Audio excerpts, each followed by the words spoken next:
Good morning all of you. तो कल हम बात कर रहे थे मोबाइल टेक्नोलॉजीज के बारे में। अब हम बात करते हैं मोबाइल जनरेशंस। मोबाइल टेक्नोलॉजी में जो एडवांसमेंट हुए 1G 2G और 5G तक की टेक्नोलॉजी जो आई है उनमें क्या क्या चेंजेस आए, एडवांसमेंट जो हुआ। तो अब आता है mobile generations.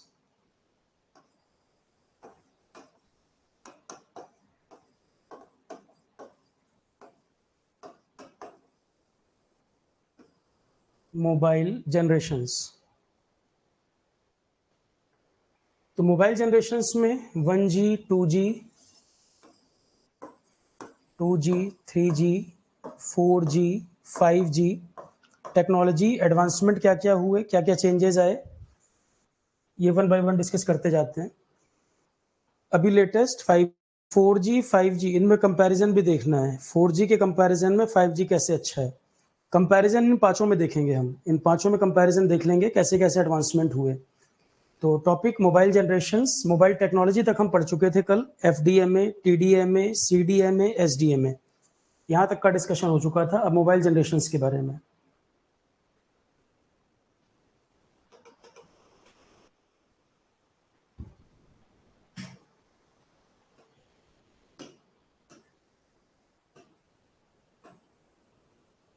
Mobile generation technology. With the advancement, there have been increase in reliability, faster and longer connectivity, real-time experience, seamless mobility. Seamless mobility, ये देखो। तो with the advancement, टेक्नोलॉजी जैसे जैसे एडवांस हुई है, टेक्नोलॉजी जैसे जैसे एडवांस हुई है, with the advancement, there have been increase in reliability. तो 1G 2G 3G 4G 5G इनमें कंपैरिजन में राजकुमार क्वेश्चन मार्क लगा रहे हैं आप, क्या प्रॉब्लम है? क्वेश्चन मार्क आपने लिखा है राजकुमार, क्या प्रॉब्लम है? ऑडियो वीडियो क्लियर आ रहा है सभी को? ऑडियो वीडियो सभी को क्लियर आ रहा है?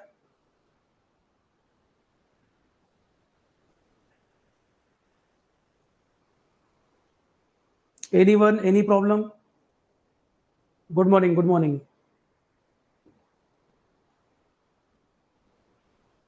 राजकुमार से मैं पूछ रहा हूँ, उन्होंने क्वेश्चन मार्क लगाया है, कोई प्रॉब्लम है ऑडियो वीडियो में? तो कल जो पढ़ाया था उसी का कंटिन्यूएशन में हम आगे बात कर रहे हैं। कल मोबाइल टेक्नोलॉजी बताई थी, आज हम मोबाइल जनरेशंस की बात कर रहे हैं कि जो टेक्नोलॉजी आई है 1G 2G 3G 4G 5G जो जनरेशंस आई हैं मोबाइल में, जो सेकंड जनरेशन है वो फर्स्ट जनरेशन के कंपैरिजन में क्या होगी, ज़्यादा रिलायबल होगी। और फर्स्ट वाले के जो ड्रॉबैक्स रहे होंगे, सिग्नल क्वालिटी अच्छी नहीं होगी, वॉइस कॉलिंग अच्छी नहीं रही होगी, वो जनरेशन वाइज इंप्रूव करती गई। ठीक है, तो इंक्रीज इन रिलायबिलिटी, जो आगे टेक्नोलॉजी आई वो ज़्यादा रिलायबल, आगे जो टेक्नोलॉजी आई है वो ज़्यादा रिलायबल है, फास्टर है, लॉन्गर कनेक्टिविटी है, फास्टर है, लॉन्गर कनेक्टिविटी है, better experience, user experience better होता गया, और सीमलेस मोबिलिटी।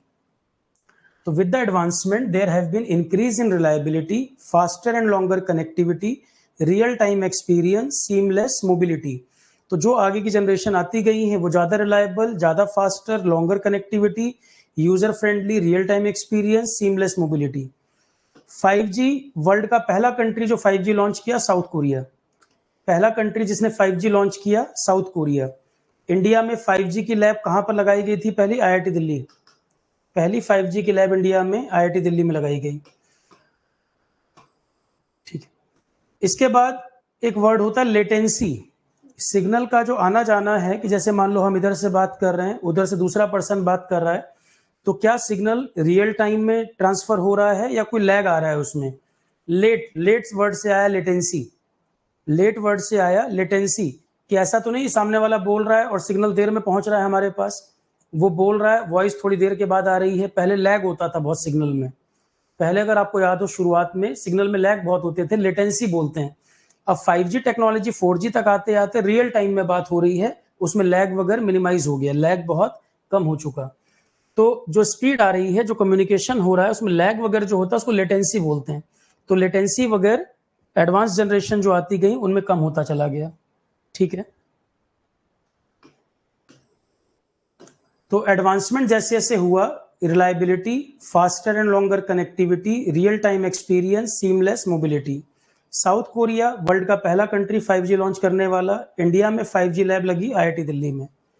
लेटेंसी का मतलब है सिग्नल में जो गैप है वो कम होता चला गया। Real time experience.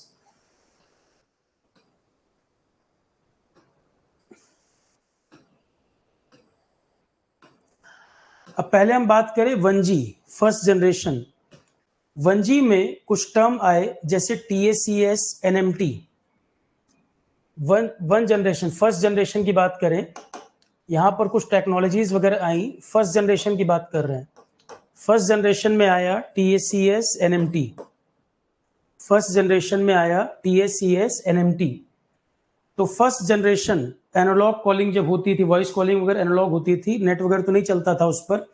तो फर्स्ट जनरेशन में टेक्नोलॉजी आई TACS, NMT। TACS का क्या मतलब है? Total access communication system. और NMT का मतलब है Nordic mobile telephone. Nordic countries जो नॉर्दर्न हेमिस्फीयर में जो ऊपर की तरफ कंट्रीज हैं, स्वीडन, नॉर्वे, उन सब कंट्रीज को नॉर्डिक कंट्रीज बोलते हैं। 5 कंट्रीज का ग्रुप है ये, उनको नॉर्डिक कंट्रीज बोलते हैं।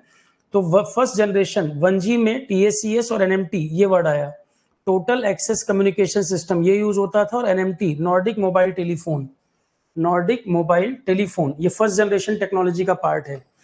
फर्स्ट जनरेशन वाले में नॉर्डिक कंट्रीज का क्या मतलब? नॉर्डिक शब्द का मतलब है ये 5 कंट्रीज का ग्रुप, Sweden, Denmark, Finland, Norway, Iceland, इनको नॉर्डिक कंट्रीज बोला जाता है। तो NMT शब्द का मतलब था Nordic mobile telephone. TACS, NMT दोनों जो टेक्नोलॉजी 1G का पार्ट है। पर 1G वाला अगर आज के कंपैरिजन में देखें तो उसमें कई कमियां, जैसे 1G का लिमिटेशन था इसमें इंटरफेरेंस की प्रॉब्लम, 1G में इंटरफेरेंस की प्रॉब्लम, नॉइस की प्रॉब्लम, इंटरनेशनल रोमिंग पॉसिबल नहीं थी। 1G के अंदर इंटरफेरेंस की प्रॉब्लम, नॉइस की प्रॉब्लम और इंटरनेशनल रोमिंग पॉसिबल नहीं था 1G के अंदर। फिर आया 2G कंसेप्ट। 2G कंसेप्ट में SMS सर्विस, SMS जो करते हैं वो सर्विस 2G में आ गई। डाटा सर्विस मोबाइल के लिए स्टार्ट, इंटरनेट जैसे स्टार्ट हुआ था 2G जब आया था, उसमें डाटा सर्विस इंटरनेट जैसे स्टार्ट हुआ, 1G में नहीं था। 2G में SMS सर्विस आ गई, डाटा सर्विस आ गई मोबाइल के लिए, और फोन कन्वर्सेशन जो थे वो डिजिटली प्रोटेक्ट हो गए। डिजिटली इनक्रिप्टेड मतलब डिजिटली प्रोटेक्ट किया गया। तो 2G में SMS सर्विस फैसिलिटी आ गई, इंटरनेट फैसिलिटी आ गई, और जो फोन कन्वर्सेशन जो हमारी बातचीत है वो डिजिटली इनक्रिप्ट हो गई, डिजिटल कोडिंग हो गई, डिजिटली इनक्रिप्ट हो गया, ज्यादा सिक्योर हो गया। पर 2G की कमियां क्या रही? 2G की कमियां है वीक डिजिटल सिग्नल।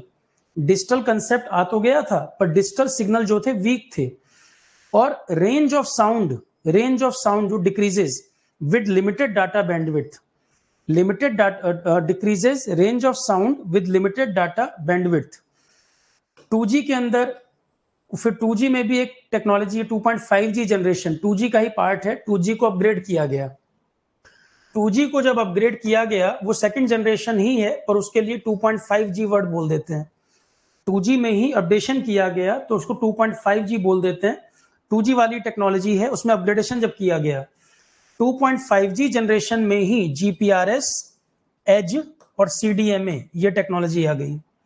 2.5G वाला जो जनरेशन आया उसमें GPRS फैसिलिटी, एज और CDMA टेक्नोलॉजी ये आ गया। एज का क्या मतलब है? Enhanced data rates for global evolution. Enhanced data rates for global evolution. इसके बाद फिर आया 3G। तो फिर से हम रिपीट करते हैं मोबाइल जनरेशंस के बारे में। तो जैसे जैसे मोबाइल जनरेशन एडवांसमेंट हुआ है, रिलायबिलिटी बढ़ गई है, फास्टर एंड लॉन्गर कनेक्टिविटी हो गई है, रियल टाइम एक्सपीरियंस हो गया और सीमलेस मोबिलिटी हो गई है। 5G, साउथ कोरिया पहला कंट्री 5G लॉन्च करने वाला, इंडिया की पहली 5G लैब IIT दिल्ली में बनी। 1G फर्स्ट जनरेशन की बात करें, 1G में टेक्नोलॉजी आई TACS, NMT दोनों के क्या मतलब है ये लिखे। 1G की कमी क्या थी? उसमें इंटरफेरेंस की प्रॉब्लम, नॉइस की प्रॉब्लम, इंटरनेशनल रोमिंग पॉसिबल नहीं था। 2G के अंदर SMS फैसिलिटी आ गया, इंटरनेट सर्विस मोबाइल पे शुरू हो गई, और जो फोन के कन्वर्सेशन है वो digitally protected, digitally encrypted. 2G की कमी थी, डिजिटल सिग्नल वीक थे, लिमिटेड डाटा बैंडविड्थ में रेंज ऑफ साउंड डिक्रीज कर जाती थी, ये इसकी कमी थी। इसके बाद 2G में ही अपग्रेडेशन किया गया, आ गया 2.5G। उसमें GPRS, एज और CDMA, ये 3 टेक्नोलॉजी आई। GPRS वगैरह मैं शुरू में फुल फॉर्म वगैरह बता चुका हूँ, CDMA बता चुका हूँ। एज क्या चीज है? Enhance data rate for global evolution. अगली टेक्नोलॉजी 3G। 3G में जो कंसेप्ट आया उसको बोलते हैं UMTS। 3G के अंदर कंसेप्ट आया UMTS, universal mobile telecom service. 3G के अंदर कंसेप्ट आया universal mobile telecom service, UMTS। 3G के बाद 4G और उसके बाद 5G। 3G के बाद 4G, उसके बाद 5G।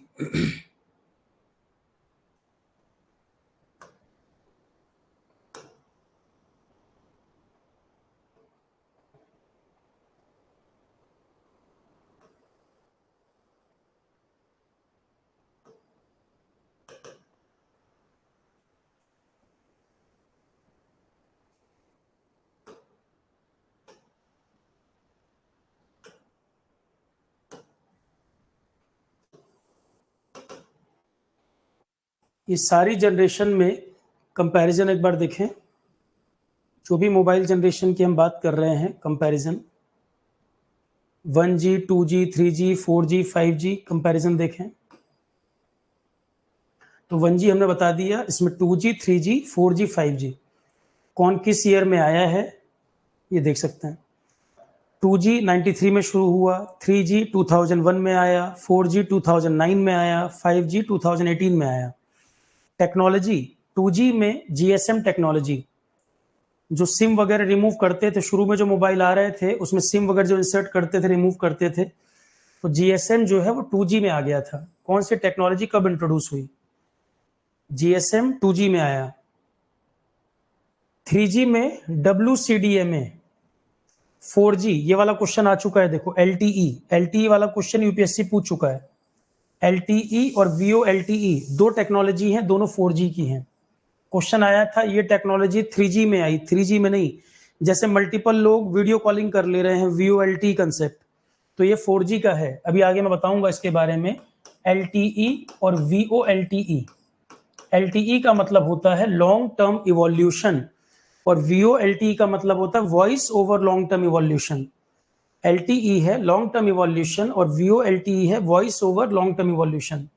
फिर 5G में ये कुछ कंसेप्ट आ गए, access system, TDMA, CDMA, OFDM, BDMA, switching type वगैरह और टेक्निकल चीजों में जाना। एक होती है सर्किट स्विचिंग, एक होती है पैकेट स्विचिंग।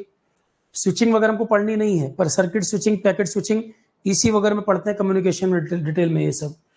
उसके अलावा internet service, narrow band, broadband, ultra broadband, wireless, world wide web.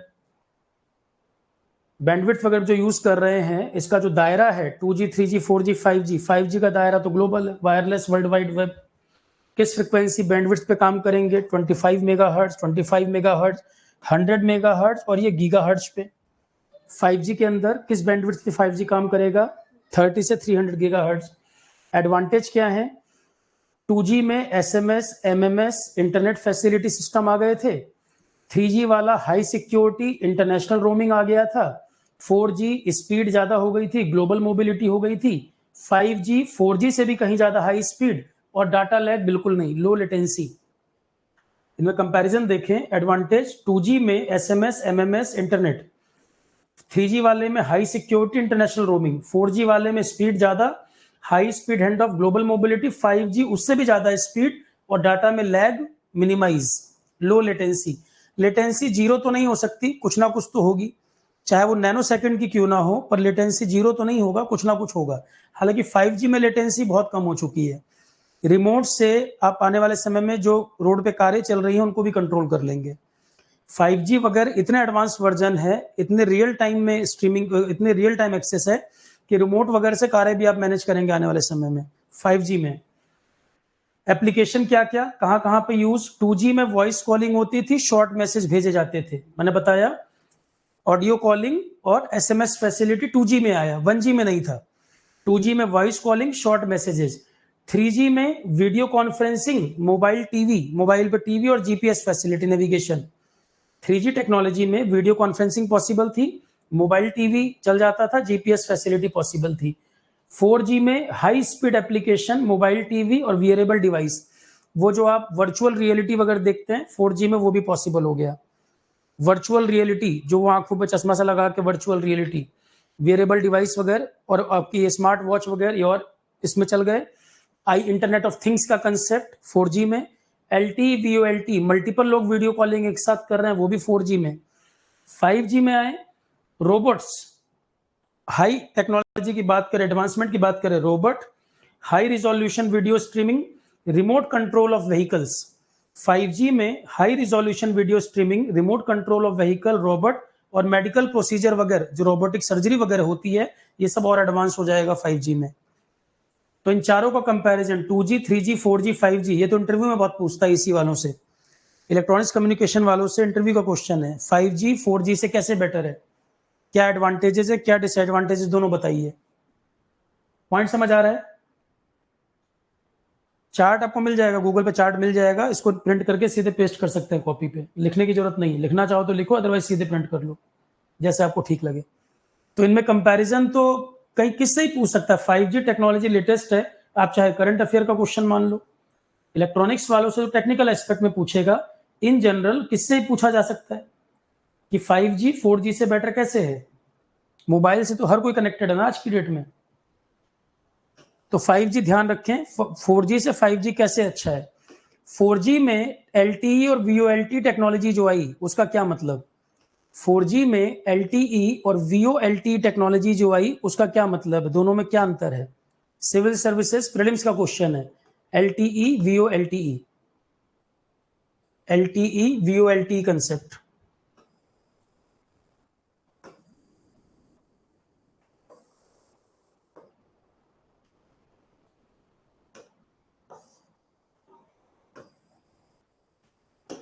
Three G की बात नहीं कर रहा हूं मैं, 4G की ही बात कर रहा हूं यहाँ, ये 3G वर्ड काट दो, 4G की बात कर रहे हैं। तो LTE एंड VoLTE, क्या होता है LTE, क्या होता है VoLTE। LTE का मतलब है लॉन्ग टर्म इवोल्यूशन और VoLTE का मतलब है voice over long term evolution, voice over long term evolution. LTE है, it is a data communication system. VoLTE, it is also data communication system to overcome LTE. VoLTE, it is a data communication system to overcome LTE. LTE, it may or may not support data and voice call service at the same time. आप internet भी use कर रहे हैं, voice calling भी चल रही है, एक ही बार LTE में सपोर्ट कर भी सकता, नहीं भी कर सकता। VoLTE सपोर्ट करता है, डाटा और वॉइस कॉलिंग एक साथ चल रहा है, VoLTE में पॉसिबल है। डाटा और voice calling service same time पे VoLTE में पॉसिबल है। ये HD क्वालिटी वॉइस कॉलिंग को भी सपोर्ट कर रहा है व्हाइल यूजिंग डाटा सर्विसेज। आप जब डाटा का यूज कर रहे हैं, HD क्वालिटी को भी सपोर्ट कर रहा है। It support HD quality voice call, HD quality voice call को सपोर्ट कर रहा है, जबकि आप साथ साथ डाटा भी यूज कर रहे हैं। In case it support data and voice call together, the quality of voice calling is poor. तो यहां पर डाटा, इंटरनेट और कॉलिंग एक साथ चल सकती है, नहीं भी चल सकती है LTE में, और अगर LTE में चल रहा है तो क्वालिटी अच्छी नहीं आती। आप नेट भी यूज कर रहे हैं, डाटा भी यूज कर रहे हैं, साथ साथ वॉइस कॉलिंग भी चल रही है, अगर इसमें चल भी रहा है तो क्वालिटी बेटर नहीं होगी। यहाँ पर क्वालिटी इवन HD क्वालिटी चल जा रही है, आप नेट भी यूज कर रहे हैं, HD क्वालिटी में वॉइस कॉलिंग भी कर पा रहे हैं, ये बेटर है, ज्यादा एडवांस है VoLTE। 4G टेक्नोलॉजी का पार्ट, दोनों को 4G में याद रखो, आप दोनों को ही 4G में याद रखें। It turn off data connection while making voice call. अगर आपको ध्यान हो, LTE कंसेप्ट में जब आप वॉइस कॉलिंग करते थे, कई बार डाटा कनेक्शन आपका ऑफ कर देता है। ये मतलब डाटा को और वॉइस कॉलिंग को दोनों को एक साथ बड़ा मुश्किल है सपोर्ट कर पाना। अगर सपोर्ट करेगा भी तो वॉइस कॉलिंग खराब होती है, इसमें क्वालिटी अच्छी नहीं आती, ठीक है। और या तो जब आप वॉइस कॉलिंग कर रहे हैं, डाटा को ऑफ कर देगा, यहां पर कोई डाटा टर्न ऑफ नहीं होता, वॉइस कॉलिंग भी चलेगी, डाटा भी चलेगा, कोई प्रॉब्लम नहीं। Call connection between two user is slower, almost take 7 second. If both user are on VoLTE, call connection is faster. VoLTE मेरे फोन में भी है, आप वाले कनेक्शन में भी चल रहा है, तो कॉल कनेक्शन दोनों के बीच में बहुत फास्ट कम्युनिकेशन होगी। यहां पर थोड़ा सा गैप है, लेटेंसी है, यहां पर और कम है। सिग्नल में आना जाना ये रियल टाइम में ज्यादा आपको फील कराएगा, यहां पर गैप है, लेटेंसी है, यहां कम है। तो कॉल कनेक्शन VoLTE वाला फास्टर होता है। एक्सटर्नल एप्लीकेशन स्काइप और WhatsApp are required to make video call. No external application are required to make video call, more widely used today. ठीक है, तो VoLTE जो कंसेप्ट है ये ज्यादा एडवांस है LTE के मुकाबले। VoLTE वाला कंसेप्ट LTE के मुकाबले ज्यादा एडवांस। तो 4G टेक्नोलॉजी में ही मैं बात कर रहा हूं दोनों की। 3G मत लिखिएगा, वहां पे 3G वर्ड जो लिखा था काट दिया है मैंने इसीलिए। तो 3G में technology UMTS, universal mobile telecom service. 4G की बात करें, VoLTE कंसेप्ट। 4G में कंसेप्ट आया VoLTE। तो VoLTE हमने समझा दिया है, एक बार देख लें यहां से भी। VoLTE, it is a new technology with which user can place phone call over LTE network as data packet instead of as typical phone call. This is called packet voice and it can share packets along the network of several phone conversation. VoLTE can support many caller and reallocate bandwidth as needed to support it.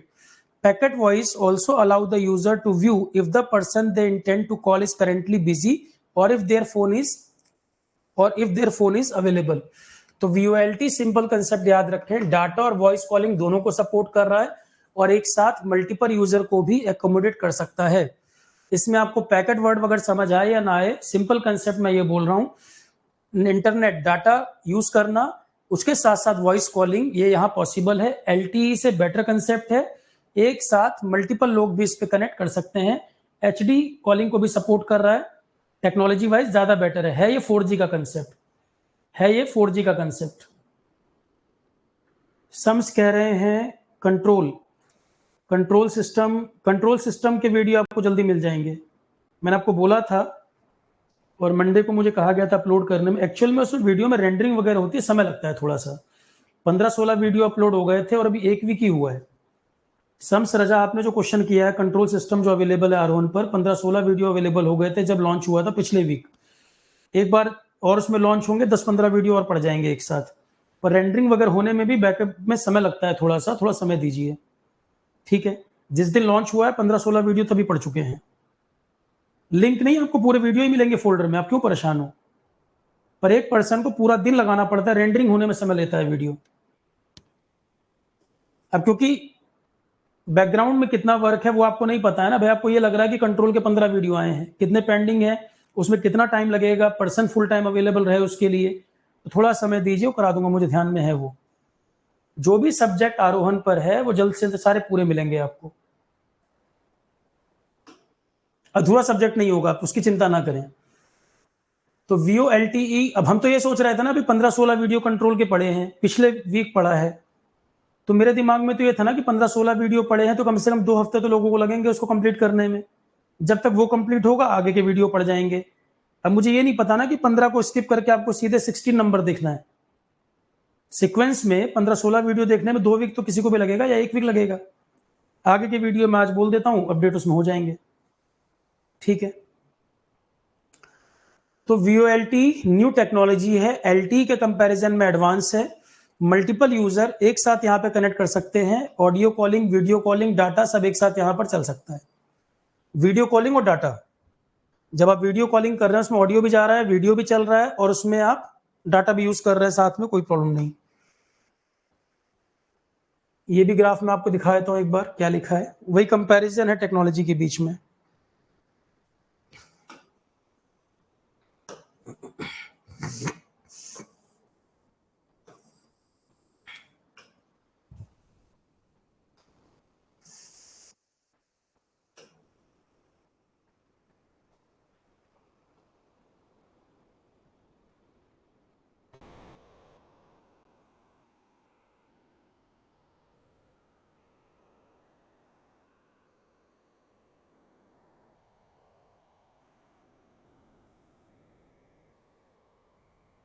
ये देखो, ये लिखा है comparison जो मैंने एक बताया। एक दूसरा चार्ट जो कॉपी में आपके है वो ये है, उसमें 1G नहीं लिखा था या 1G भी लिख दिया है, 1G वगैरह कब आए थे। कॉपी में आपको जो इमेज बनी हुई है, 1G 1980s में आया है। 2G 3G 4G तो आपने देख ही लिए। 1G आया 1980s में टेक्नोलॉजी मैंने बताई। 1G वाले में TACS NMT, TACS और NMT टेक्नोलॉजी 1G में आया। एक और नाम लिखा है AMPS, advance mobile phone system, ये भी 1G में आया। दो मैंने आपको बताए थे, TACS NMT, ये दोनों फर्स्ट जनरेशन में थे।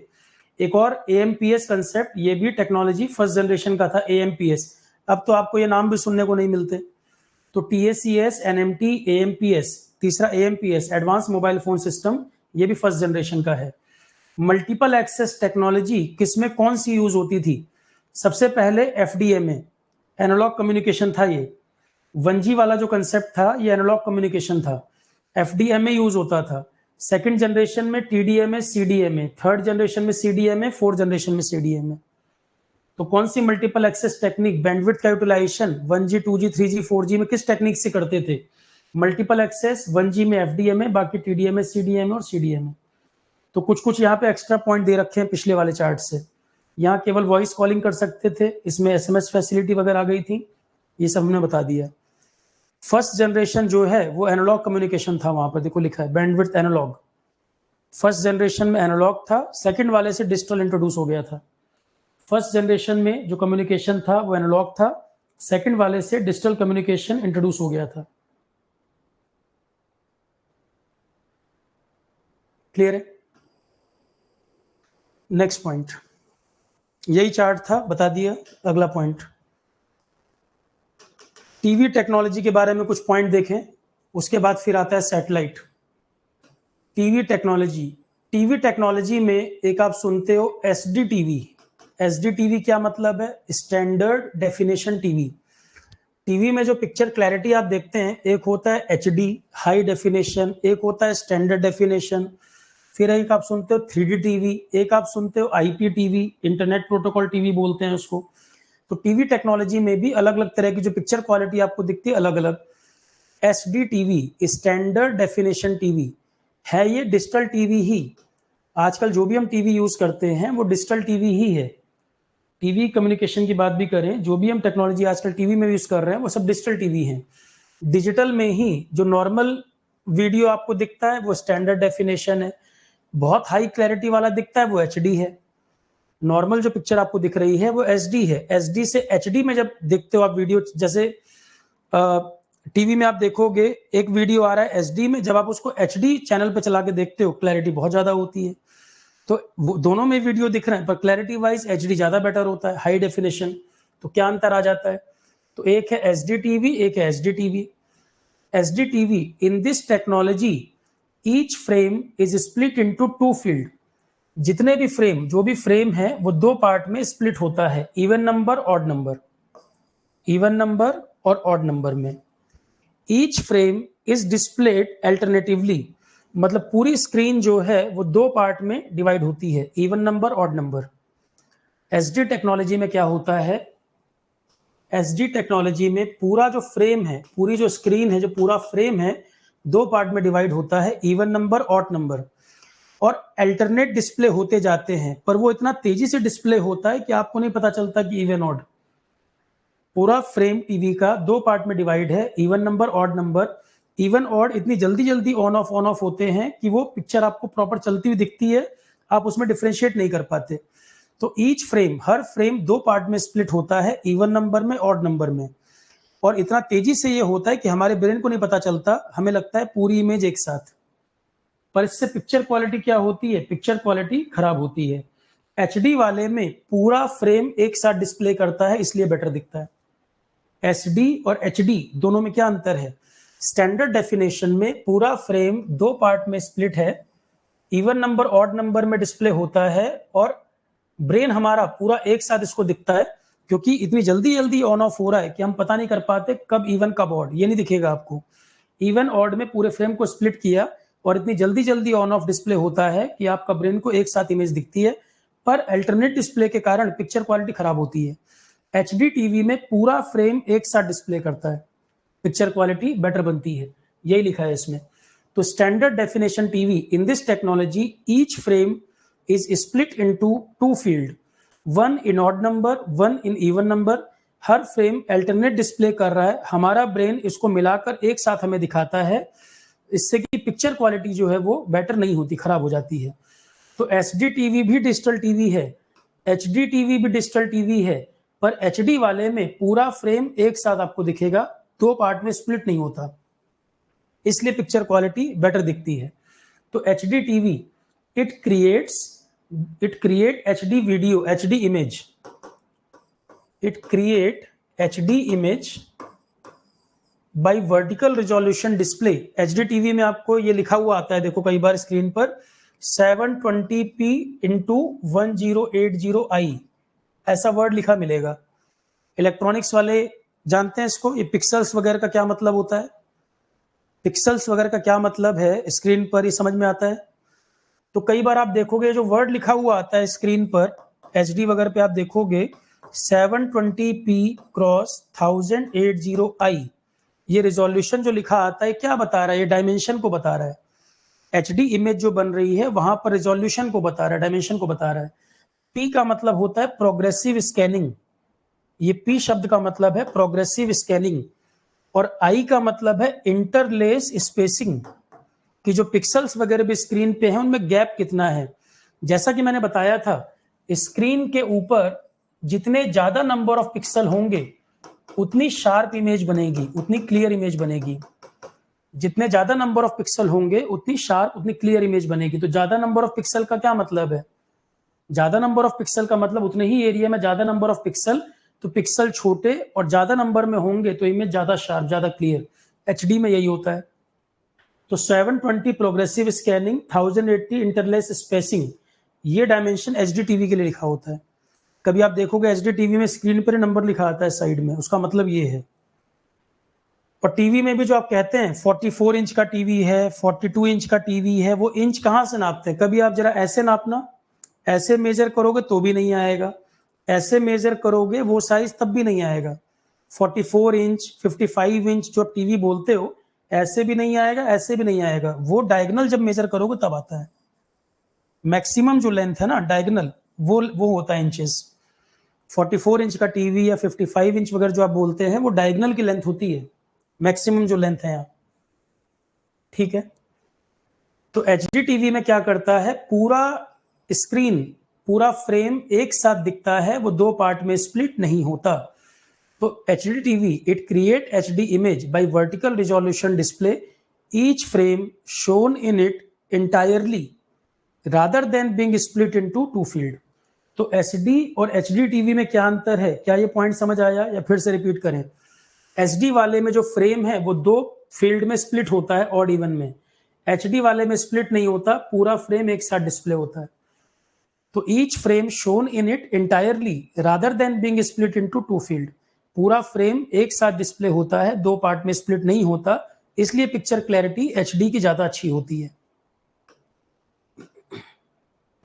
पिक्सल वर्ड मैंने बोल दिया, एक बार मैं इमेज दिखाता हूं पिक्सल का क्या मतलब है।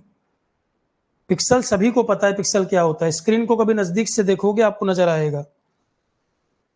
पिक्सल मैं किसको कह रहा हूं, ये देखो यहां,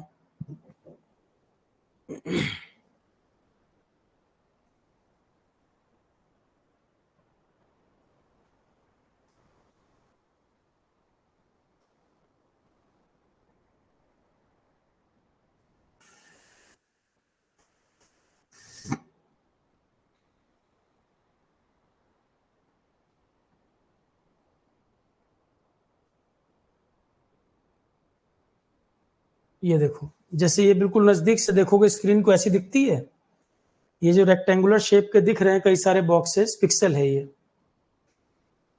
जो आपको ये बॉक्सेस नजर आ रहे हैं रेक्टेंगुलर शेप के, यही पिक्सल है।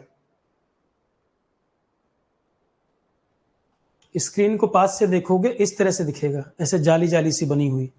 तो ये जो रेक्टेंगुलर शेप की हर चीज नजर आ रही है, सारे के सारे पिक्सल्स हैं ये। तो जितने ज्यादा नंबर ऑफ पिक्सल्स होंगे इमेज उतनी ही शार्प, उतनी क्लियर बनती है। पिक्चर क्लैरिटी कैसी होगी नंबर ऑफ पिक्सल्स पर डिपेंड करता है, ठीक है। फिर आता है स्मार्ट टीवी। स्मार्ट टीवी का क्या मतलब है, जिसमें आप कंटेंट को स्टोर भी कर सको।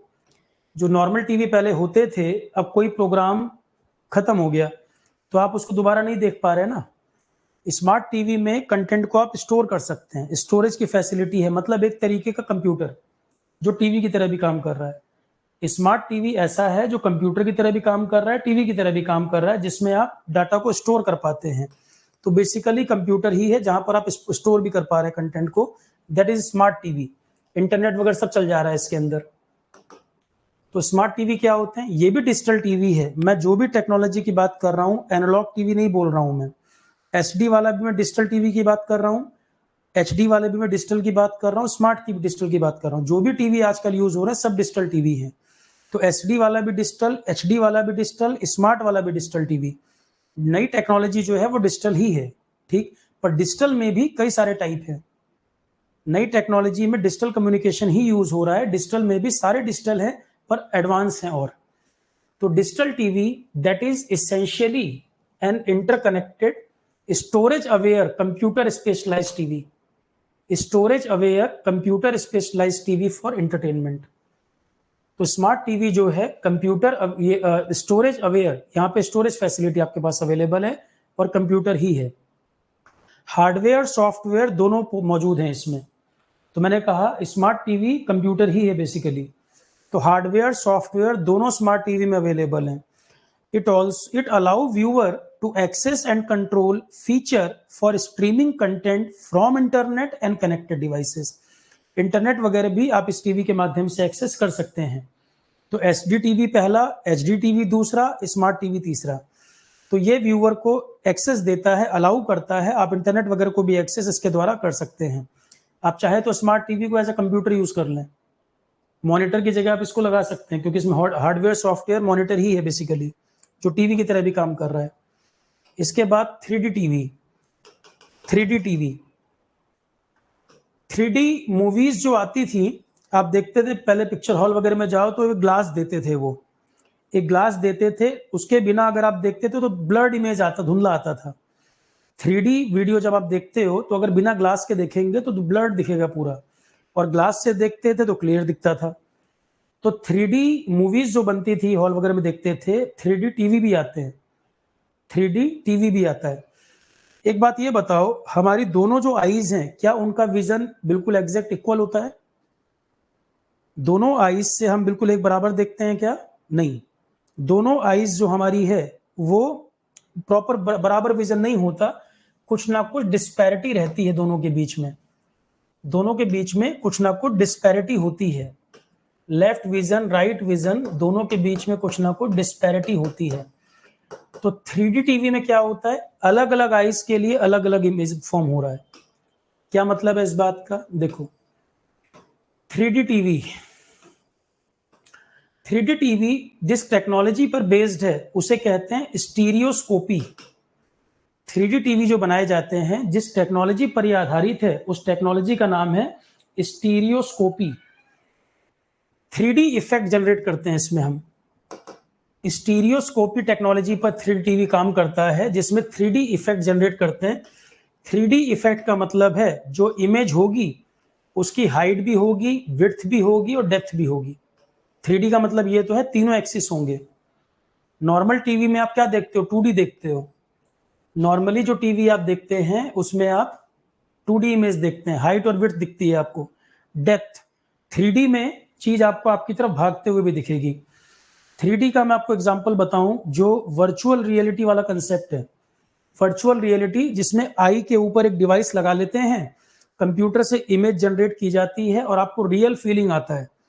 उसमें आपको लग रहा है कि फॉरेस्ट के अंदर जीप पर आप जा रहे हो, जीप पर ऊपर से एक स्नेक गिरा, डायनासोर आपको दौड़ा रहा है, इस तरह का देखते हैं। उसमें अलग अलग थीम्स होती हैं। तो उसमें आपको क्या फील होता है कि जैसे आप उसका पार्ट हो, जैसे उस फॉरेस्ट में आप रियल लाइफ में हो, और आपका ब्रेन आपको ऐसा मैसेज देता है कि आप देख रहे हो वीडियो, आप घबरा जाते हो कई बार, और वो चेयर के ऊपर बैठाते हैं, वो चेयर भी मूव करती है, तो आपको लगता है रियल में आपके साथ वो चीज हो रही है, आपका ब्रेन को ऐसा मैसेज जाता है। तो वो जो इफेक्ट है वो 3D इफेक्ट ही तो है। वहां पर आपको सिर्फ जो वीडियो है हॉरिजॉन्टल और वर्टिकली मूव करता नहीं दिखता, आपकी तरफ आता हुआ भी दिखता है। तो 3 एक्सिस हो गए, हाइट, विड्थ, डेप्थ। 3D का मतलब क्या है? Height, width, depth. तो 3D टीवी जब आप देखते हो वो चीज आपको आपकी तरफ आते हुए भी दिखेगी, ऐसे बाहर की तरफ। तो अभी जो टीवी है उसमें क्या होता है, विड्थ, हाइट, ये दो चीजें, तो आपको इमेज ऐसे चलते हुए दिखती है टीवी पर। 3D वाले में तीसरा एक्सिस ये आ जाएगा आपकी तरफ मूव करता हुआ। तो 3D टीवी इसमें क्या हो गया, 3D इफेक्ट स्टीरियोस्कोपी टेक्नोलॉजी पर ये बेस्ड है। 3D इफेक्ट जनरेट करते हैं यहाँ पर, इमेज में डेप्थ भी होगी, हाइट भी होगी और विड्थ भी होगी। ह्यूमन आई साइट जो है उसमें बाइनाकुलर डिस्पैरिटी होती है, दोनों आई साइट हमारी एक बराबर नहीं होती।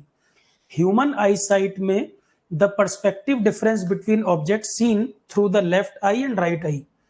In human eyesight, the perspective difference between objects seen through the left and right eye known as binocular disparity in conjunction with our accommodation to integrate the two perspective and it complete our ability to perceive 3D। तो eyes में हमारे binocular disparity होती है, दोनों eyes से एक बराबर आई site नहीं होती। In human I site perspective difference between object seen through the left and right I, किसी ऑब्जेक्ट को हम देख रहे हैं लेफ्ट आई से और राइट आई से, दोनों आई का विजन बराबर नहीं होता।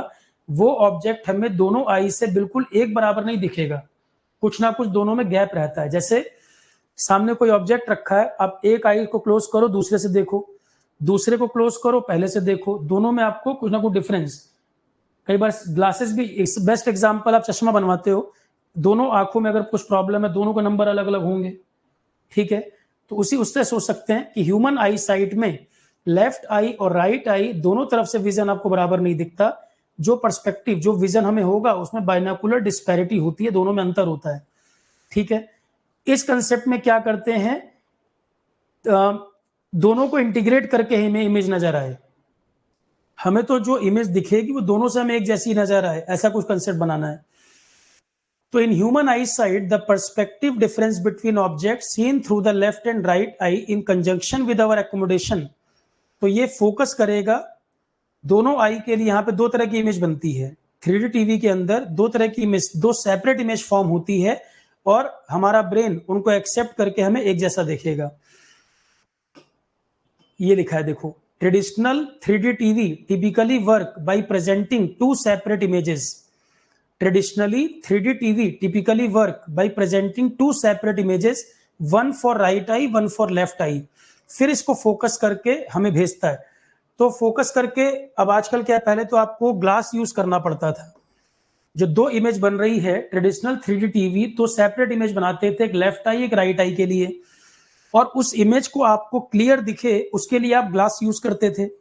जो 3D वाला चश्मा आता था, 3D वाला ग्लास यही काम करता था, जो दो इमेज बन रही है अलग अलग, दोनों को एक करके आपको दिखाता था, फोकस करता था। क्योंकि अगर दोनों बिना ग्लास के देखोगे, दोनों इमेज अलग अलग आपको धुंधला दिखेगा, ब्लर्ड दिखेगा। तो एक राइट आई के लिए एक लेफ्ट आई के लिए इमेज फॉर्म करता है ट्रेडिशनल 3D टीवी। आप ग्लास यूज करके, चश्मा यूज करते थे, उस ग्लास का काम होता था इसको फोकस करके आपकी आई को देना, कि आपकी आई को वो एक नजर आए। दोनों को फोकस करके आप तक पहुंचाना ग्लास का काम था, ताकि ये एक नजर आए, ठीक है। पर आजकल तो टीवी ऐसे बन गए हैं कि आपको अलग से ग्लास नहीं यूज करना पड़ रहा, टीवी में जो स्क्रीन लगाई है उसी में वो ग्लास फिट कर दिया है। तो आप बिना सनग्लासेस, बिना कोई 3D ग्लास लगाए बिना भी बैठोगे तो भी आपको वो इमेज दिखेगी, क्योंकि ग्लास टीवी में फिट कर दिया। तो पहले 3D टीवी कंसेप्ट था, उसमें क्या था, या हॉल में मूवी देखते थे, 3D टेक्नोलॉजी में दो इमेज बनती है, एक लेफ्ट आई एक राइट आई के लिए, बिना ग्लास के देखोगे ब्लर्ड दिखेगा, ग्लास यूज करोगे, ग्लास उसको फोकस करके आपकी आई को देगा ताकि आपको वो एक नजर आए, क्लियर नजर आए।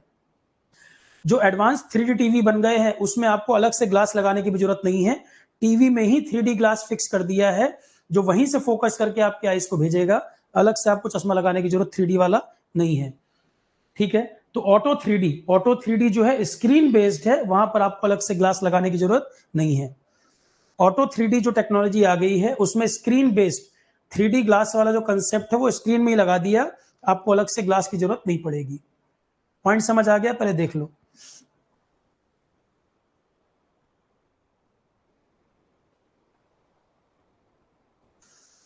तो auto 3D screen based and does not require glass. IP TV, आप कार में जा रहे हो और कार में आप टीवी देख रहे हो, वो आईपी टीवी तो है। कार में, कैब में, ट्रेवल करते समय, ट्रेन में, आईपीटीवी क्या है? इंटरनेट प्रोटोकॉल टीवी, सीधा इंटरनेट से कनेक्टेड। आईपीटीवी कंसेप्ट होता है इंटरनेट प्रोटोकॉल टीवी, सीधा सीधा इंटरनेट से कनेक्टेड है। तो इसमें इंटरनेट का इस्तेमाल किया जाता है। जो भी प्रोग्राम वगैरह आपको चाहिए, लाइव देखना है या रिकॉर्डेड देखना है, इंटरनेट के माध्यम से आप देखते हैं। डिजिटल टीवी कंसेप्ट ही है, इंटरनेट को यूज करते हैं कंटेंट को व्यू करने के लिए। तो आईपीटीवी का full form internet protocol TV. बस ध्यान क्या रखना है, इंटरनेट यहाँ पर मेन मीडियम है। इंटरनेट के माध्यम से आप कंटेंट को एक्सेस कर पा रहे हो, लाइव देख रहे हो या डिमांड बेसिस, जैसे मैच देख रहे हो तो आईपीटीवी कंसेप्ट ही तो है, मैच भी लाइव देखो चाहे रिकॉर्डिंग देखो। तो इंटरनेट प्रोटोकॉल टीवी आजकल तो यही ज्यादा यूज हो रहा है।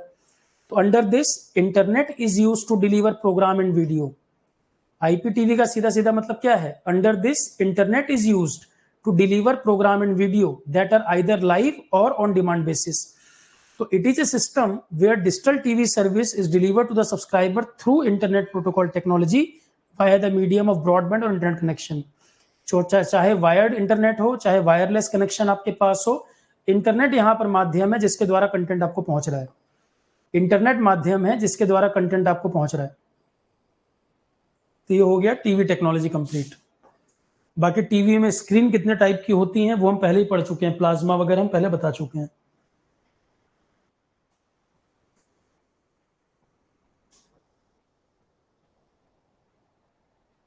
एक कंसेप्ट है सैटेलाइट टेक्नोलॉजी का।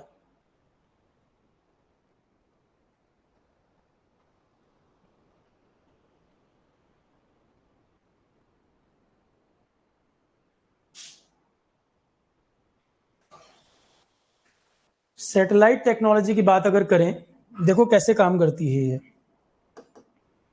बहुत लॉन्ग डिस्टेंस कम्युनिकेशन करना हो तब हम सैटेलाइट का यूज करते हैं, क्योंकि सैटेलाइट अलग अलग ऑर्बिट में प्लेस्ड है।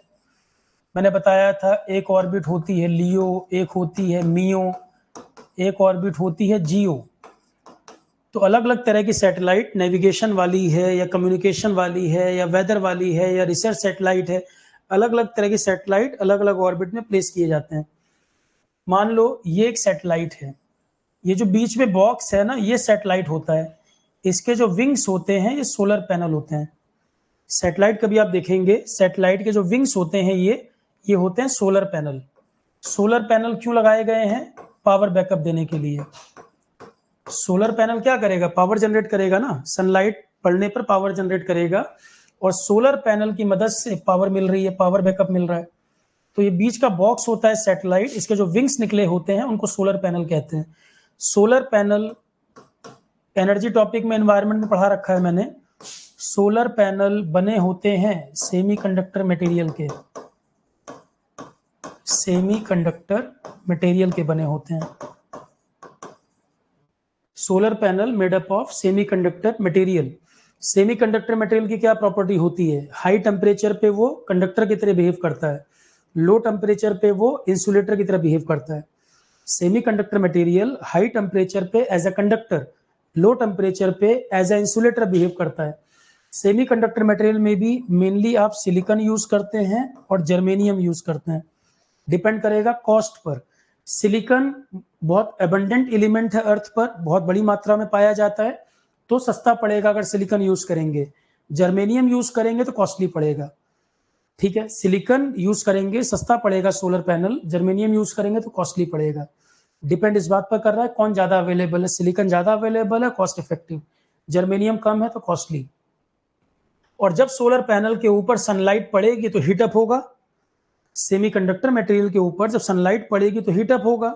फोटो इलेक्ट्रिक इफेक्ट, जिसके लिए आइंस्टीन को नोबेल फिजिक्स मिला था, वो क्या कहता है? कोई जैसे, वो तो मेटल के लिए बात करता है, जैसे वो कहता है कि किसी मेटल सरफेस पर सनलाइट पड़ेगी तो उसमें से फोटो इलेक्ट्रॉन इजेक्ट होते हैं। तो मैंने क्या बताया, सेमीकंडक्टर हीटअप होने पर कंडक्टर की तरह बिहेव करता है। तो जब इसके ऊपर भी लाइट पड़ेगी तो ये कंडक्टर की तरह बिहेव करने लगेगा, पोटेंशियल डेवलप करने लगेगा, इलेक्ट्रिसिटी वगैरह जनरेट करने लगेगा। पोटेंशियल वोल्ट आ जाएगा ना, 0.5 से 1 वोल्ट के आसपास इन जनरल सेमीकंडक्टर प्रोड्यूस करता है। एनर्जी के टॉपिक में, एनवायरमेंट डिटेल में बताया हुआ है सब मैंने। फिलहाल मैं आपको क्या कह रहा हूँ, सैटेलाइट के जो विंग्स होते हैं सोलर पैनल होता है। सोलर पैनल सेमीकंडक्टर मटेरियल के बने होते हैं। सनलाइट पड़ने पर ये हीटअप होते हैं, कंडक्टर की तरह बिहेव करने लगते हैं, करंट आ जाएगा, पोटेंशियल डेवलप हो जाएगा इसमें, सैटेलाइट को पावर बैकअप देने का काम करेगा। ठीक है, किस तरह का मटेरियल यूज कर रहे हो, सोलर पैनल को ही, ये इसमें जो सेल्स होते हैं, जो ब्लॉक्स बने होते हैं, उनको पीवी सेल्स बोलते हैं, फोटोवोल्टेइक सेल्स। ठीक है, तो सिलिकॉन या जर्मेनियम यूज करोगे। एक बात बताओ, सोलर पैनल, जैसे मैं आपको दिखाऊं, ये सोलर पैनल है, सोलर पैनल को नजदीक से देखेंगे, उसमें ऐसे ब्लॉक्स बने होंगे। सोलर पैनल कितना कंडक्शन करेगा, कितना पोटेंशियल डेवलप करेगा, क्या ये इस मटेरियल, सेमीकंडक्टर मटेरियल पर डिपेंड करेगा? इसमें छोटे छोटे जो ब्लॉक बने होते हैं, इनको पीवी सेल्स कहते हैं, फोटोवोल्टेइक सेल। ये सोलर पैनल है और सोलर पैनल के अंदर सोलर सेल्स बने हुए हैं, इनको पीवी सेल्स भी कहते हैं, फोटोवोल्टेइक सेल्स, ये बोलते हैं पीवी सेल्स, फोटोवोल्टेइक सेल या शॉर्ट में पीवी सेल या सोलर सेल, इनको ये बोला जाता है, फोटोवोल्टेइक सेल या पीवी सेल या सोलर सेल। कई सारे सेल मिलकर पैनल बना देंगे, सोलर पैनल कहेंगे। तो आप सिलिकॉन यूज कर रहे हो या जर्मेनियम यूज कर रहे हो, इस बात पर फोटोवोल्टेइक सेल कितना पोटेंशियल डेवलप करेगा, ये डिपेंड करेगी कि नहीं बात। मतलब सोलर पैनल किस मटेरियल से बनाया गया है, क्या उस पर भी ये डिपेंड करेगा कि ये पोटेंशियल कितना डेवलप करेगा, या कोई भी मटेरियल यूज करो बराबर वर्क करेगा? फोटोवोल्टेइक सेल जो पोटेंशियल वगैरह डेवलप करेगा, हर मटेरियल पे एक बराबर डेवलप करेगा क्या? नहीं। तो सिलिकॉन के लिए अलग, जर्मेनियम के लिए अलग। ठीक है, तो सैटेलाइट कम्युनिकेशन, अब यहां पर कोई बेस स्टेशन है, यहां सैटेलाइट लगा हुआ है, स्पेस में सैटेलाइट है, और रिमोट एरिया वगैरह, अब रिमोट एरिया तक मोबाइल टावर लगा पाना, कम्युनिकेशन वगैरह बड़ा डिफिकल्ट है। ये हमारी जो आर्मी लगी है सियाचिन में, करगिल में, नॉर्थ ईस्ट अरुणाचल में, बड़ा मुश्किल है कि हर जगह टावर मिल पाए, जंगलों में टावर हो, है ना, तो कम्युनिकेशन हर जगह तो नहीं हो पा रहा।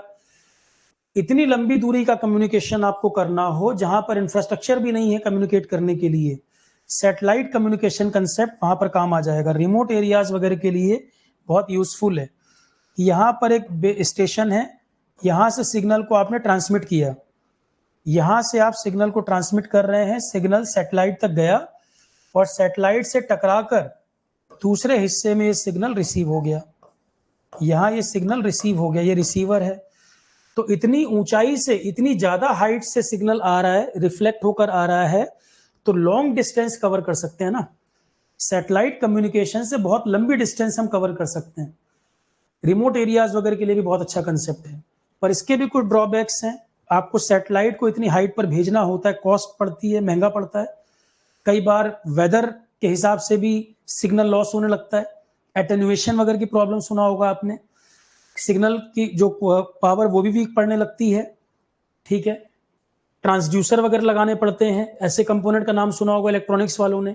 अभी सिंपली मैं ये कह रहा हूँ, सैटेलाइट जो है सिग्नल ट्रांसमीटर से गया, टकरा कर सिग्नल यहाँ वापस आया, किसी दूसरे पॉइंट पर रिसीव हो गया, सिग्नल जो भेज रहे हैं इसको कहते हैं अपलिंक, और सिग्नल जो टकरा कर आ रहा है इसको कहते हैं डाउनलिंक। सैटेलाइट के केस में अपलिंक या डाउनलिंक का क्या मतलब है? अपलिंक या डाउनलिंक का मतलब है सिग्नल ट्रांसमिट हो रहा है, अपलिंक, वापस आ रहा है डाउनलिंक। तो रिमोट एरियाज वगैरह में सैटेलाइट कम्युनिकेशन काफी हेल्पफुल है, जहां आपके पास प्रॉपर इंफ्रास्ट्रक्चर भी नहीं है। तो सैटेलाइट फोन वगैरह डिफेंस वाले देखो यूज करते हैं, सैटेलाइट फोन वगैरह डिफेंस वगैरह भी यूज करते ही है, रिमोट एरियाज में भी यूज किया जाता है। डिजास्टर वगैरह की समस्या कहीं हो जाए, अब अरुणाचल के कहीं रिमोट एरिया में कोई प्रॉब्लम हो गई, नॉर्मल कम्युनिकेशन नहीं अवेलेबल है, सैटेलाइट कम्युनिकेशन से कॉन्टेक्ट करते हैं। ठीक है, और आजकल तो वेपन्स, ऐसे ऐसे वेपन बन गए हैं, ऐसी ऐसी मिसाइलें बन गई हैं कि आप स्पेस में जाके एनिमी कंट्री के सैटेलाइट को डैमेज कर दो। मैंने करंट अफेयर में पढ़ाया था, इंडिया का भी एक सिस्टम है एंटी सैटेलाइट सिस्टम, एसेट नाम है उसका, anti satellite missile defence system, asset.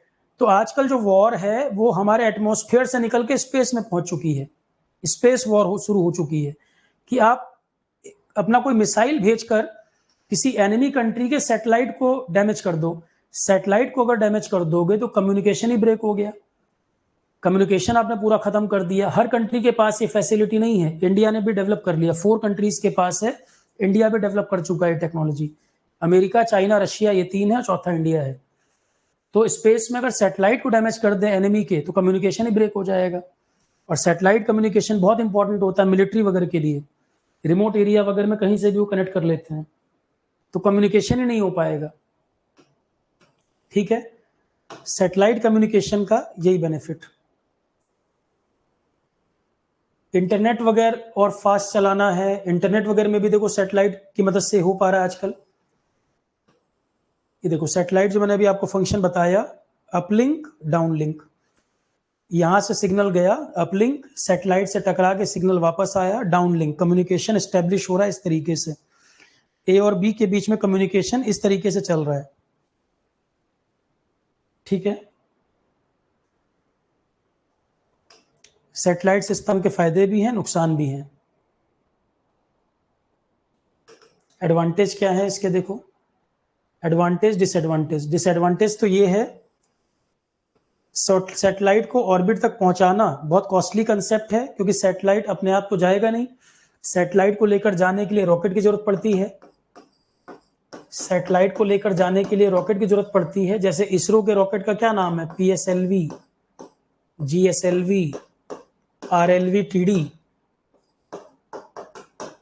Current affair में साइंस में पढ़ाया हुआ है, जो करंट अफेयर का टॉपिक है उसमें चैप्टर साइंस वाला, उसमें सब बताए हुए हैं। PSLV क्या होता है, GSLV क्या होता है, कितनी स्टेज होती है, कैसा फ्यूल यूज करते हैं।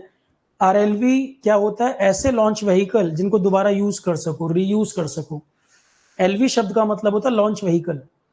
PSLV है polar satellite launch vehicle, GSLV है geosynchronous satellite launch vehicle, RLV TD है reusable launch vehicle technology demonstrator. Polar satellite launch vehicle, geosynchronous satellite launch vehicle, reusable launch vehicle technology demonstrator. ये अलग अलग तरह के rocket हैं। PSLV, GSLV reuse नहीं होते थे।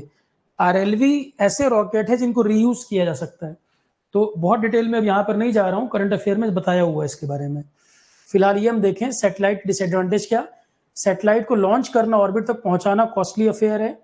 Satellite bandwidth is gradually become used up. There is a larger propagation delay भी होता है, वेदर पे भी डिपेंड करता है, वेदर डिपेंडेंट भी है। सैटेलाइट कम्युनिकेशन रिमोट एरियाज वगैरह के लिए बहुत काम का है, पर ये वेदर डिपेंडेंट भी होता है। अलग अलग वेदर में सिग्नल में लॉसेस भी होते हैं, डिले भी होता है इसमें। ठीक है, नेक्स्ट पॉइंट। ये डिसएडवांटेजेस हैं। एडवांटेजेस क्या क्या हैं, ये एडवांटेजेस हो गए, ये नोट कर लेना, कॉपी में हालांकि लिख भी रखे हैं, नोट कर लेना इनको। सैटेलाइट कम्युनिकेशन रिमोट एरियाज के लिए बहुत हेल्पफुल है। सैटेलाइट कम्युनिकेशन डिफेंस के लिए, मिलिट्री यूज वगैरह के लिए बहुत काम का है। वेदर वगैरह की जानकारी भी हमें इससे मिल जाती है। सैटेलाइट कम्युनिकेशन सर्विस पोर्टेबल भी है। सैटेलाइट फोन आप यहां से लेके कहीं मूव कर रहे हो, हर जगह कनेक्शन में हो आप, और यूजर फ्रेंडली भी होता है, ईजी होता है। सैटेलाइट कम्युनिकेशन आप पोर्टेबल है, आप कहीं से कहीं जा रहे हो, हर जगह टावर तो नहीं लगा सकते, पर सैटेलाइट फोन को लेकर आप कहीं भी मूव कर रहे हो, आप कनेक्शन में हो, कम्युनिकेशन कर सकते हो।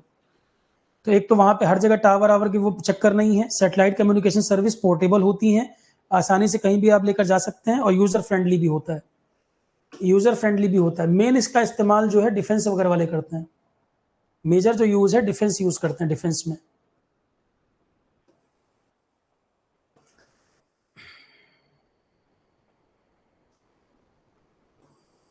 चलो ये सब कथा समाप्त। 5G वगैरह के बारे में एक दो पॉइंट और देख सकते हैं। एक ये डायग्राम देख सकते हो, जो मैं मोबाइल जनरेशन की बात कर रहा था, एक ये भी डायग्राम देखो। मोबाइल जनरेशन की बात मैं कर रहा था, ये वाली इमेज भी देखिए एक बार, जो मैंने समझाया है। 1G 1980s में आया, जो चार्ट की फॉर्म में देख रहे थे, ये और आसानी से लिखा हुआ है। 1G 1980s में आया था, एनालॉग वॉइस कॉलिंग होती थी बस इसमें, है ना। 2G जो आया 93 में आया था, डिजिटल वॉइस कॉलिंग शुरू हो गई, SMS सर्विस शुरू हो गई, इंटरनेट फैसिलिटी आ गई।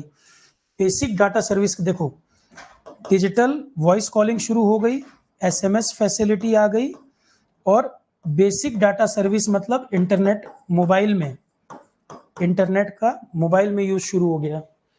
3G जब आया, mobile broadband, introduction of smartphone आ गए, नेटवर्क चलने लगा तेजी से, स्मार्टफोन, कई सारे फीचर ऐड हो गए।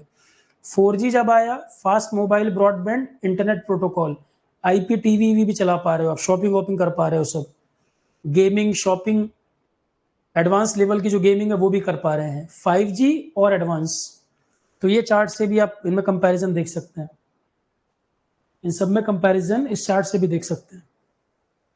4G 5G वाला इंपॉर्टेंट है, ये इंटरव्यू में बहुत पूछता है क्वेश्चन। क्लियर है? नोट करना हो कर सकते हो या गूगल से इमेज निकाल सकते हो। ये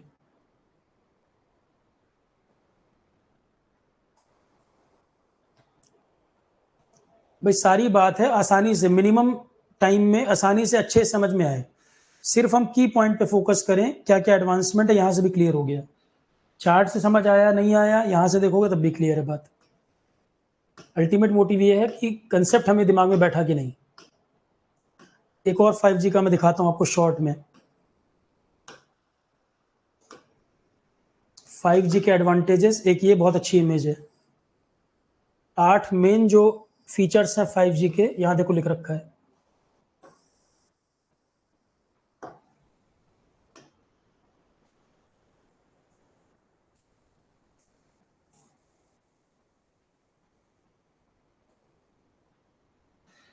देखो 5G के क्या क्या फीचर्स हैं, ये है।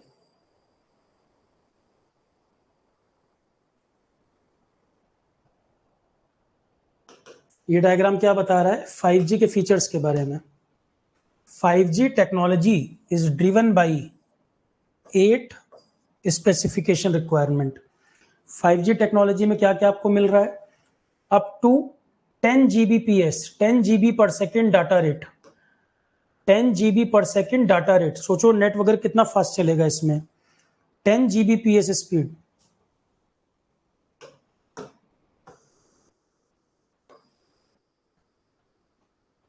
Up to 10 Gbps data rate, 10 to 100 times improvement 4G के कंपैरिजन में।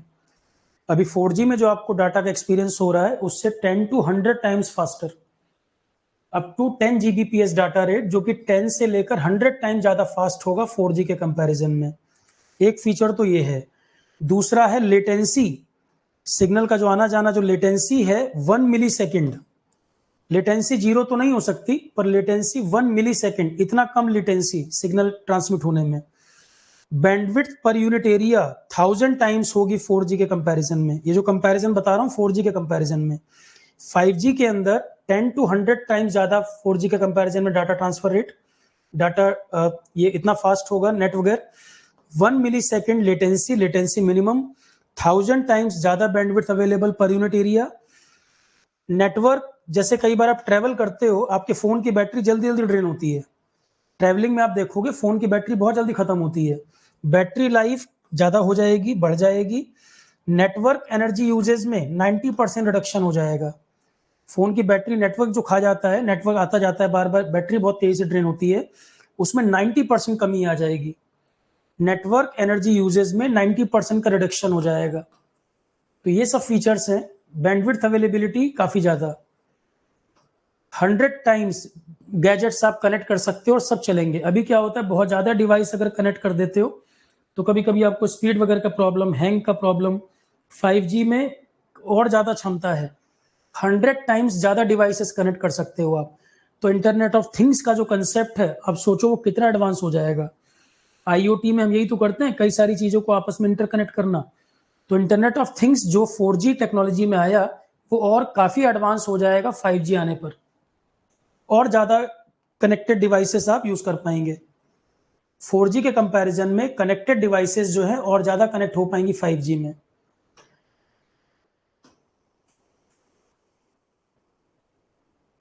और समय समय पर टेक्नोलॉजी जो एडवांस हुई है, इंडस्ट्रियल रिवॉल्यूशन जो आए हैं, इनका मतलब भी देखो।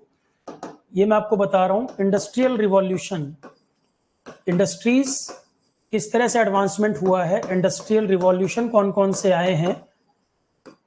सबसे पहला इंडस्ट्रियल रिवॉल्यूशन जो आया था, उसमें स्टीम पावर और वाटर पावर का इस्तेमाल किया गया। स्टीम इंजन वगैरह बने थे जब, सबसे पहला रिवॉल्यूशन आया था जिसमें वाटर पावर का इस्तेमाल हुआ था, स्टीम इंजन वगैरह बने थे। सेकंड जनरेशन जब आई तो उसमें मास प्रोडक्शन और इलेक्ट्रिसिटी का यूज किया गया। असेंबली लाइंस वगैरह जो बनती है फैक्ट्री वगैरह में देखोगे असेंबली लाइंस वगैरह होती हैं, कन्वेयर बेल्ट वगैरह होती है, मास प्रोडक्शन किया जाता है। तो सेकंड रिवॉल्यूशन में इलेक्ट्रिसिटी मिल गई, इलेक्ट्रिसिटी और मास प्रोडक्शन शुरू हुआ। थर्ड जनरेशन जब आई उसमें इलेक्ट्रॉनिक्स और आईटी सिस्टम बूस्ट हुआ, ऑटोमेशन टेक्नोलॉजी आ गई। और फोर्थ जनरेशन इसमें साइबर फिजिकल सिस्टम्स आ गए, cloud computing, internet of things, ये सब फोर्थ रिवॉल्यूशन का पार्ट है। फर्स्ट रिवॉल्यूशन में स्टीम पावर, सेकंड रिवॉल्यूशन में mass production electricity, third revolution में इलेक्ट्रॉनिक्स एंड आईटी, और फोर्थ रिवॉल्यूशन में cyber physical systems. Fourth revolution में भी काम के लिए ही पिछले साल मिला है नोबेल फिजिक्स, नोबेल प्राइज मिला है fourth revolution, fourth industrial revolution के लिए, इसी क्षेत्र में काम के लिए। तो इंडस्ट्रियल रिवॉल्यूशन, फोर्थ रिवॉल्यूशन अभी चल रहा है ये वाला।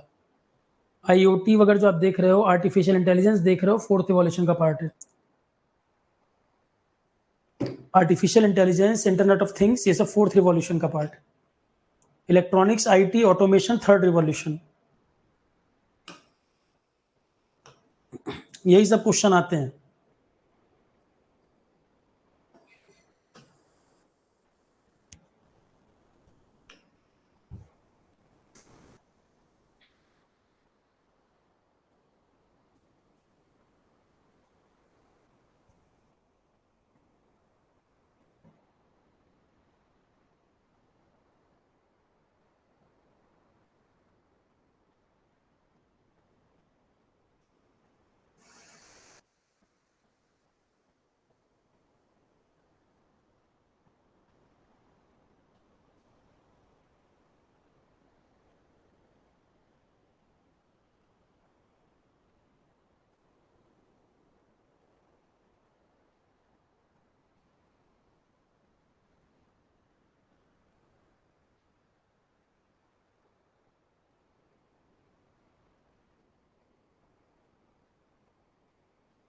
फोर्थ रिवॉल्यूशन में क्या क्या चीजें ऐड हुई हैं लिखने की जरूरत नहीं है, ऑलरेडी दे रखा है। Internet of things, artificial intelligence, cloud computing, ये सब फोर्थ रिवॉल्यूशन। फोर्थ रिवॉल्यूशन में क्या क्या टेक्नोलॉजीज आ रही हैं ये लिखे हैं।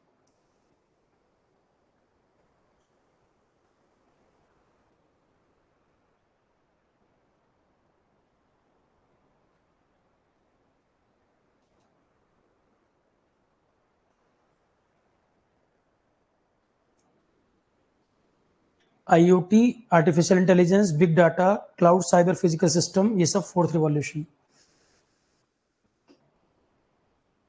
ठीक है, चलिए एक्स्ट्रा क्वेश्चन ये कंप्लीट हो गए। सैटेलाइट टेक्नोलॉजी का फंक्शन हमें पता चल गया, किस तरह से काम करता है। ये देखो, सैटेलाइट के एप्लीकेशंस, फायदे नुकसान दोनों बता दिए। तो सैटेलाइट कम्युनिकेशन में काम आता है, remote sensing, earth observation, weather forecasting के लिए, डिफेंस के लिए, इन सब जगह सैटेलाइट के एप्लीकेशंस हैं। सैटेलाइट टेक्नोलॉजी कम्युनिकेशन के लिए, रिमोट सेंसिंग के लिए, अर्थ ऑब्जर्वेशन के लिए, अर्थ के अलग अलग हिस्से को चेक करना हो, नेविगेट करना हो, नेविगेशन के लिए, वेदर फोरकास्टिंग के लिए, मिलिट्री के लिए। Main advantage long distance communication, remote areas वगैरह में। डिसएडवांटेज वगैरह क्या है ये सब बता दिया। Disadvantage cost, repairing cost, delay, weather dependent. और जितने सैटेलाइट अलग अलग कंट्री लॉन्च करते जा रहे हैं, स्पेस में डेब्रिस बढ़ रहा है, मलबा बढ़ रहा है। स्पेस में एक और प्रॉब्लम क्रिएट हो गई है, स्पेस के अंदर वेस्ट इंक्रीज होता जा रहा है, क्योंकि सैटेलाइट की भी एक लाइफ होती है, कुछ टाइम के बाद उसकी लाइफ खत्म। सैटेलाइट की कुछ लाइफ होती है, कुछ टाइम के बाद उसकी लाइफ खत्म, और वो डेड होकर भी वहीं घूम रहा है ऑर्बिट में। जो और सैटेलाइट आ रहे हैं उनसे टकरा रहा है, और जो सैटेलाइट आ रहे हैं उनसे टकराता जा रहा है। सानू कह रहे हैं इमेज अपलोड करवा दीजिए, गजब हाल है। मैं बोल रहा हूँ गूगल पे सर्च मारो मिल जाएगा, गूगल पे कह रहा हूँ सर्च करो मिल जाएगा। सब कुछ बिल्कुल बना बनाया, स्पून फीडिंग चाहिए क्या? प्रॉपर कॉपी में सब लिखा हुआ है, दो चार एक्स्ट्रा चीजें बता रहा हूँ, वो इमेज नहीं निकाल सकते आप। हर चीज प्रोवाइड करवा दीजिए बस। इंजीनियरिंग कर रखे हो, हालत ऐसी है यार। 99% चीजें टीचर कर रहा है, 1% कम से कम एफर्ट कर लो। सर्च करोगे गूगल पे मिल जाएंगी, ज्यादा स्क्रॉल भी नहीं करना है। कुछ अच्छी इमेजेस जो पड़ी हुई है इमेज की फॉर्म में, ऑलरेडी मैं आपको बताता जा रहा हूँ। तो डिसएडवांटेज क्या है, स्पेस के अंदर वेस्ट भी बढ़ रहा है, सैटेलाइट वगैरह इतने ज़्यादा लॉन्च हो रहे हैं, स्पेस में वेस्ट बढ़ रहा है। करंट अफेयर में कोई मैंने नाम बताया था, क्या कहते हैं इसको, स्पेस में जो डेब्रिस बढ़ रहा है, जो वेस्ट बढ़ रहा है, वो आसपास की और सैटेलाइट से टकरा रहा है, उनको डैमेज कर रहा है, उनके जो टुकड़े बन रहे हैं, पार्ट्स बन रहे हैं, फिर वो औरों से टकरा रहे हैं और मलबा बढ़ रहा है, डेब्रिस बढ़ रहा है। इसके लिए कोई नाम बताया था कि कोई डेड सैटेलाइट वो और सैटेलाइट से टकरा रही है, उसको ब्रेक कर दे रही है, उसके जो पार्ट्स बन रहे हैं वो औरों से टकरा रहे हैं और डैमेज कर रहे हैं, कैस्केडिंग हो जा रही है। तो उसके लिए मैंने कोई नाम यूज किया था, कोई सिंड्रोम बताया था स्पेस के लिए। स्पेस डेब्रिस जो बढ़ रहा है सैटेलाइट्स के आपस में कोलिजन की वजह से, स्पेस डेब्रिस जो बढ़ रहा है उसको कहते हैं कैसलर सिंड्रोम। स्पेस के अंदर जो डेब्रिस बढ़ता जा रहा है, मलबा बढ़ता जा रहा है, करंट अफेयर में साइंस में बताया हुआ है, डिफेंस के पहले वाले चैप्टर में। कैसलर सिंड्रोम का मतलब स्पेस में डेब्रिस बढ़ता जा रहा है, जो डेड सैटेलाइट वगैरह हैं वो औरों से टकरा रहे हैं, पार्ट्स बन रहे हैं, वो पार्ट औरों को हिट कर रहे हैं, कोलिजन होते जा रहे हैं, मलबा इंक्रीज करता जा रहा है, दैट इज कैसलर सिंड्रोम। कहां पर देखने को मिल रहा है, लो अर्थ ऑर्बिट में। लो अर्थ ऑर्बिट में स्पेस डेब्रिस इंक्रीज कर रहा है, it is known as Kessler syndrome. Lower earth orbit में ओवर क्राउडेड है ऑर्बिट, बहुत सारे कंट्री के सैटेलाइट वो हिट कर रहे हैं, एक दूसरे को कॉलिजन कर रहे हैं और स्पेस में डेब्रिस को बढ़ा रहे हैं, इसी कंसेप्ट को कहते हैं कैसलर सिंड्रोम। Kessler syndrome.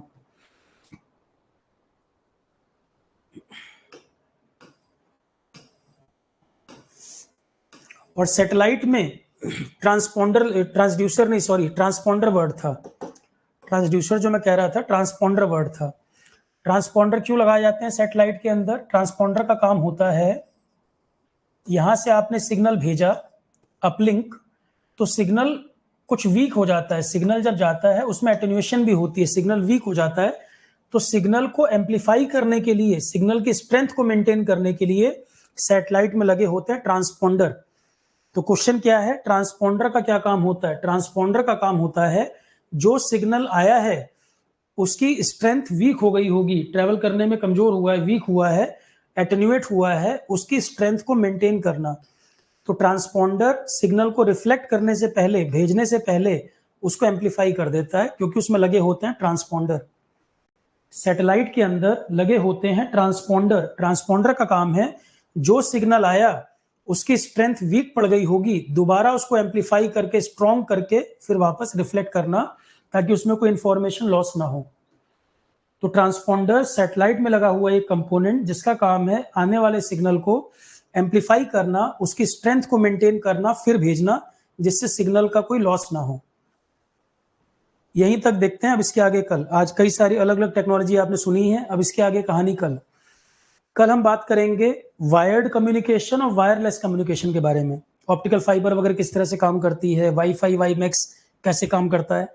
तो कल मैं बताऊंगा आपको वायर्ड कम्युनिकेशन वायरलेस कम्युनिकेशन के बारे में। और परसों वाली क्लास में आएगा ओएसआई मॉडल। ओएसआई मॉडल से एक क्वेश्चन लगभग पक्का रहता है, स्टेट एमपी स्टेट वाले पेपर में भी, ईएस में भी कई कई बार ओएसआई मॉडल पे क्वेश्चन आ चुका। उसके 7 लेयर जो होती हैं, किस लेयर का क्या काम है। तो कल तो हम पढ़ेंगे ऑप्टिकल फाइबर वगैरह संबंधित चीजें, वायर्ड कम्युनिकेशन वायरलेस कम्युनिकेशन, और परसों की क्लास में ओएसआई मॉडल। ठीक है class, thank you all of you.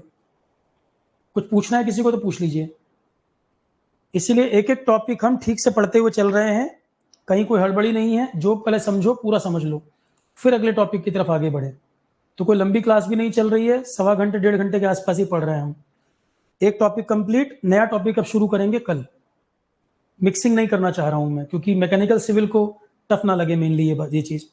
इसी वाले ज्यादातर चीजें पढ़ते हैं इसमें, डीसीएन जो सब्जेक्ट है उसमें पढ़ते हैं, डाटा कम्युनिकेशन नेटवर्क। ठीक है चलो क्लास, थैंक यू। अच्छा मुझे ये बताएं, आईसीटी की 11 नंबर क्लास थी आज।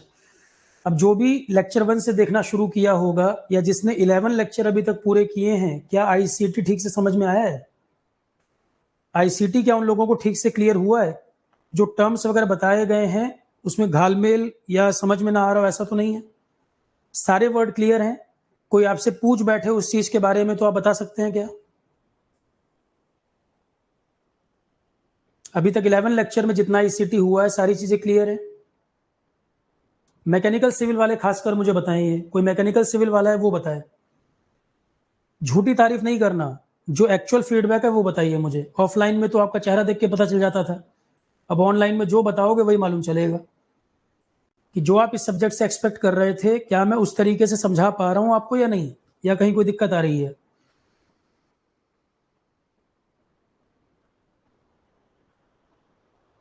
और एक PDF मैं इसमें कम से कम एक PDF बनाऊंगा, मैं कुछ और टॉपिक इसमें ऐड करूंगा इस साल, 3-4 टॉपिक और इसमें ऐड करूंगा इस साल में। एक उसकी PDF बनी बनाई आपको दे दूंगा, लिखना आपको नहीं है उसमें भी, लिखने के काम से आप बच जाओगे। थोड़ा सा डाटा नया ऐड करना है, वो बना बनाया प्रोवाइड कर दूंगा, समझाऊंगा और डाटा बना बनाया दे दूंगा। अच्छा, समझ में सब ठीक से आ रहा है। अब आप ये बताएं, अभी तक मैंने जो सब्जेक्ट कवर कराए आपको, एथिक्स सबने कर लिया कवर? एथिक्स सबने कवर कर लिया है? उसमें क्या स्थिति है? इतने समय में आपको क्लियर हो गया होगा कि एथिक्स मई में पढ़ाया था, अब सितंबर आ गया है। कई लोगों से चर्चा भी हुई होगी, नोट्स भी आपके पास बने बनाए हैं। वो नई वाली जो एथिक्स की कॉपी है वो भी प्रोवाइड कर दी है मैंने। एथिक्स को लेकर कोई प्रॉब्लम किसी को? क्योंकि एथिक्स को लेकर लोगों ने हुआ बना रखा था कि बहुत टफ सब्जेक्ट है, मुझे लगा नहीं ऐसा कुछ टफ है, और आपको ही पढ़ने में कहीं टफ नहीं लगा होगा। ज्योग्राफी विशाल ES में नहीं है ना, वो तो अलग सब्जेक्ट में है, अलग उसमें एग्जाम में। ज्योग्राफी अलग एग्जाम में है। कुछ टॉपिक आरती मैंने नहीं कराए हैं, आपने नहीं किए हैं। कुछ टॉपिक लेफ्ट आप लिख रही हैं मेरे एंड से, या आपने किए नहीं है उनको अभी? आपके कुछ लेक्चर छूटे हुए, मैंने काफी कराया एथिक्स में, उससे आज जरूरत नहीं है। 30 आवर्स मतलब कम से कम 30 तो नहीं, 25 घंटे के आसपास एथिक्स आपने पढ़ा होगा, और वो भी मैंने क्योंकि चीजें लिख रखी थी इसलिए आपका टाइम बच गया। अगर उतना लिखने बैठ जाते तो टाइम 30+ लगता। इन्वायरमेंट में कोई समस्या किसी को? इन्वायरमेंट किसी ने पूरा कर लिया हो? इन्वायरमेंट किसी ने पूरा किया हो, कोई दिक्कत? इन्वायरमेंट तो इतना करा रखा है कि जाके सिविल सर्विसेज तक का पेपर दे आओ, सिर्फ करंट के टॉपिक इन्वायरमेंट के ऐड करने पड़ेंगे। इन्वायरमेंट इतना कवरेज है कि ES नहीं, किसी भी एग्जाम में आप इन्वायरमेंट जाके दे आओ, एक किताब में नहीं मिलेगा, 3-4 किताबें अलग अलग देखोगे तब मिलेगा डाटा उतना।